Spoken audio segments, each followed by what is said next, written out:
Hello everyone, welcome to KGS UGC NET channel. मैं पूजा शर्मा, आपकी UGC net mentor, आपका स्वागत करती हूँ ऑन दिस प्लेटफॉर्म। अब आप लोगों के एग्जाम्स जो है यहाँ पे स्टार्ट होने वाले हैं फ्रॉम द 31st। लेकिन एग्जाम में जाने से पहले आपको किन किन बातों का ध्यान रखना है, मैं आज के सेशन में ये बताने वाली हूँ। तो सबसे पहले एग्जाम में जाते वक्त आपको क्या क्या लेके जाना है। एडमिट कार्ड आप लेके जाएंगे, आइडेंटिटी प्रूफ अपना लेके जाएंगे। अब आपका पैन कार्ड या फिर आधार कार्ड जो भी है वो आप यहाँ पे रख लीजिएगा। आपको यहाँ पे 2 फोटोग्राफ्स जो है वो लेके जानी है। एक वहां पे आपके फॉर्म में लगेगी और एक वहां पर अगर नॉर्मली आपका यूज होगा तो ठीक है, नहीं तो आप वापस लेके आ सकते हैं। इसके अलावा आपको यहाँ पे अपने ड्रेस कोड में आप नॉर्मल अपना ड्रेस जो है, गर्ल्स एंड बॉयज अपने विंटर वेयर्स हैं तो विंटर वेयर्स पहन के जाइएगा। लेकिन कोशिश कीजिएगा कि कम से कम मेटालिक चीजें या फिर मेटालिक चीजें कुछ ना हो आपके स्वेटर्स में या जैकेट्स के अंदर, ठीक है। इसके अलावा शूज के लिए यहाँ पर आपके लिए एक गाइडलाइन दी गई है कि शूज आप कोशिश कीजिएगा कि जो है पतले सोल के शूज जो होते हैं, यानी कि मोटे सोल के जो शूज हैं वो ना पहन के जाएं, क्योंकि वही कि चीटिंग होने के चांसेस ज्यादा होते हैं। अगर इस तरह के शूज वगैरह देखे जाते हैं तो वहां पे फिर आपको एंट्री के लिए रोक दिया जाएगा या आपके शूज जो है रिमूव करने के लिए कहा जा सकता है। तो शूज का ध्यान रखिएगा, बहुत ज्यादा मोटे सोल के शूज यूज ना करें। अच्छा, एग्जाम के दौरान आप यहाँ पे जो भी टेक्निकल इंस्ट्रक्शंस आपको दिए गए हैं आपके एडमिट कार्ड में, उन सभी टेक्निकल इंस्ट्रक्शंस को जरूर रीड कीजिएगा। एग्जाम से पहले भी जो टेक्निकल इंस्ट्रक्शंस आपको दिए जाते हैं वो सभी टेक्निकल इंस्ट्रक्शंस अच्छे से सुनिएगा। अपना टाइम मैनेजमेंट जरूर यहाँ पे रखना है। आपको यहाँ पे जो 3 घंटे मिलने वाले हैं एग्जाम के लिए, आप उसको पेपर 1 में और पेपर 2 में किस तरह से डिवाइड करते हैं वो आप जरूर मैनेज करें। अगर आपका पेपर 2 लेंदी आता है तो पेपर 1 को 1 घंटे से कम में करने की कोशिश करें। अच्छा, यहाँ पे अटेम्प्ट करने का जो है कि भाई आपको कंफ्यूजन रहता है कि पेपर 1 को पहले अटेम्प्ट करना है या पेपर 2 को पहले अटेम्प्ट करना है। अगर आपको लगता है कि मैं सिंक वाइज काम करूं तो आप यहाँ पे पेपर 1 पहले अटेम्प्ट कर सकते हो। आपको पेपर 1 अच्छा है तो आप पेपर 1 पहले अटेम्प्ट कर लीजिए। अगर आपको लगता है कि मेरा पेपर 2 छोटा है, यानी कि समय जो है वो कम लेता है, 2 घंटे से कम समय में हो जाता है, यानी कि 1 घंटा या 1.5 घंटे में पेपर कंप्लीट हो जाएगा, तो फिर आप वहां पे अपना जो है पेपर 2 को लीजिएगा। बट आपको अगर आप कॉमर्स जैसा सब्जेक्ट है जिसके अंदर समय लग रहा है तो कोशिश कीजिए कि पेपर 1 ही पहले अटेम्प्ट करें। जैसे डीआई हो गया, ये सब चीजों में समय लगता है। आप इन सब चीजों को पहले कर लोगे तो अपना इजीली जो पेपर 2 होता है वो थोड़ा शांति से, यानी कि अपने हिसाब से आप कर सकते हैं, ठीक है। तो आप अपने अकॉर्डिंग, आपको जो लगता है कि पेपर 1 आपको पहले जो है करना सही लग रहा है तो आप पेपर 1 पहले कर सकते हैं।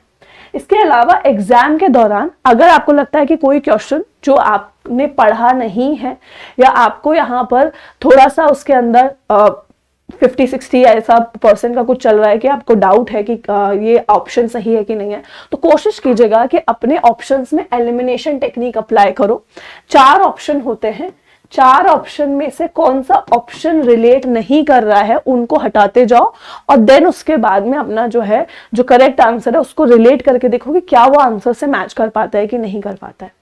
एग्जाम के अंदर only, all, none, always, main, इन सब शब्दों का बहुत ज्यादा ध्यान रखना। ये सारे शब्द आपके आंसर्स चेंज करने में जो है बहुत, कह सकते हो कि एक इंपॉर्टेंट रोल प्ले करते हैं। कई बार शब्द हम नहीं पढ़ पाते, ऑलवेज, ओनली, नन, अबव या मेन पॉइंट्स, तो वहां पे आपका क्या हो जाता है, आपके आंसर्स कई बार गलत हो जाते हैं। तो इस तरह के जो शब्द हैं जो केवल आपके जवाब को चेंज कर सकते हैं, इस तरह के वर्ड्स पे ध्यान दीजिएगा। अच्छा, जिनके भी न्यूमेरिकल क्वेश्चंस होते हैं, न्यूमेरिकल क्वेश्चंस के लिए एक आप लोगों के लिए सजेशन है कि अगर आपको लगता है कि कोई न्यूमेरिकल क्वेश्चन आपसे बन नहीं रहा है, सॉल्व नहीं हो रहा है, एक बार ट्राई कीजिएगा, 2 बार ट्राई करें, लेकिन उसके बाद उसमें समय ना वेस्ट करें। आप उसको बाद के लिए मार्क फॉर रिव्यू में डाल दें। अगर कोई भी क्वेश्चन आपको लगता है कि मुझसे अभी सॉल्व नहीं हो रहा है तो आप उसको मार्क फॉर रिव्यू में डाल दीजिए, जिससे आपको जब भी आप थोड़ा सा बाकी क्वेश्चंस करोगे कॉन्फिडेंस बिल्ड होगा और थोड़ा दिमाग शांत होगा, तो बाद में जाके उसको देख सकते हो, उसको सॉल्व कर सकते हैं, ठीक है। ये न्यूमेरिकल क्वेश्चन के लिए आपको यहाँ पे एडवाइस है। अच्छा, पेपर 1 के अंदर अगर आपको लगता है कि आप पहले डीआई या फिर आप कह लीजिए आपका रीडिंग कॉम्प्रहेंशन पहले सॉल्व कर ले, क्योंकि ये ऐसे क्वेश्चंस हैं कि अगर आपने एक बार डीआई पढ़ लिया, 1-2 क्वेश्चन सॉल्व हो गए तो बाकी के क्वेश्चन भी सॉल्व हो जाएंगे। और रीडिंग कॉम्प्रहेंशन जो है ये भी आपका यहाँ पे क्या है, आपका सॉल्व हो जाएगा। तो आपका कोशिश करें कि रीडिंग कॉम्प्रहेंशन या डीआई को जल्दी से सॉल्व करें। इसके अलावा बाकी सारे आपके पॉइंट जो हैं टॉपिक बेस्ड क्वेश्चंस होते हैं, या फिर आप कह लीजिए पॉइंटर्स बेस्ड क्वेश्चंस होते हैं, जैसे कम्युनिकेशन हो गया, टीचिंग एप्टीट्यूड हो गया, एलआर हो गया। तो ये सारे क्वेश्चंस को अटेम्प्ट करें अगर आप बाइफरकेट करके करना चाहते हो। अदरवाइज आप सीरियल वाइज क्वेश्चन करना चाहते हैं तो सीरियल वाइज सबसे पहले आप डीआई सॉल्व जरूर करें। अगर आपको लगता है कि डीआई में कोई क्वेश्चन सॉल्व नहीं हो रहा है तो उसको फिर जो है थोड़ी देर के लिए छोड़ दें एंड नेक्स्ट पे चले एंड नेक्स्ट क्वेश्चन सॉल्व करें। जब भी आपको लग रहा है कि ये मेरा फ्री टाइम या फिर अब मुझे डीआई सॉल्व करना चाहिए, अभी आप थोड़ा सा आपका दिमाग शांत है, तब जाके आप डीआई को दोबारा सॉल्व करें। ओके, तो ये कुछ सजेशंस हैं जो एग्जाम से पहले आपको बहुत ध्यान में रखना है। बट इससे ज्यादा जरूरी है वो है आपका सेल्फ कॉन्फिडेंस। आप अपनी चीजों के अंदर जो पढ़ के जा रहे हो उसके अंदर कॉन्फिडेंटली एग्जाम दे के आइएगा। ठीक है, आप इतना सोचिए कि जितना पढ़ा है उतना बेस्ट पढ़ के जा रहे हैं और एग्जाम में कॉन्फिडेंस लो मत होने दीजिए। ठीक है, कॉन्फिडेंस जो है is the key to success, आप कह सकते हो।